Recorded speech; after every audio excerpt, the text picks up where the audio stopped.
வணக்கம். இமய news channel மூலமாக உங்களை அன்போடு மீண்டும் சந்திக்கிறேன். நம்ம ஆளுங்க மிகப்பெரிய சில நேரங்கள்ல தப்பான முடிவுகள் எல்லாம் நிறைய பேர் எடுத்துருவாங்க. சில பேர் பாத்தீங்கன்னா, சில பொம்பளை பசங்களும் சரி, ஆம்பளை பசங்களும் சரி, பரீட்சையில தோல்வியா தற்கொலை பண்ணிக்கணும். அதே போல காதல்ல தோல்வியா தற்கொலை பண்ணிக்கணும். அதே போல மாமியார் மருமகள் சண்டையா தற்கொலை பண்ணிக்கணும்.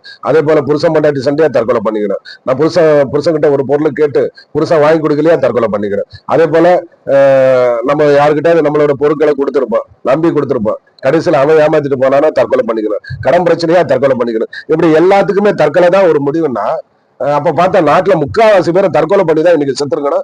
ஜனத்தொகை ரொம்ப குறைஞ்சிருக்கும். எதுக்கு எடுத்தாலும் தற்கொலை பண்றது ஒரு தப்பான முடிவு. நம்மளால முடியாது எதுவுமே இல்லை. ஒரு தொழில நஷ்டமாச்சா அடுத்ததான் ஒரு சின்ன தொழில் ஆரம்பிப்போம். அதுல சம்பாரிச்சு ஒரு லாபத்தை சம்பாதிப்போம். சரியா இல்லையா?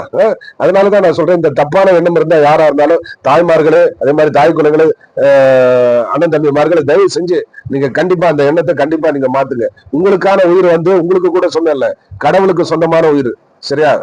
அந்த உயிரை எடுக்க வேண்டியது அவருக்கு மட்டும்தான் உரிமை இருக்கு. அவருக்கு மட்டும்தான் அதிகாரம் இருக்கு. மனுஷனுக்கு, எந்த ஒரு மனுஷனுக்கு தன் உயிரை தன்னைத்தானே அளிக்கிற உரிமை கிடையாது. அப்படி நீங்க செய்யும் போதுதான் உங்களுக்கு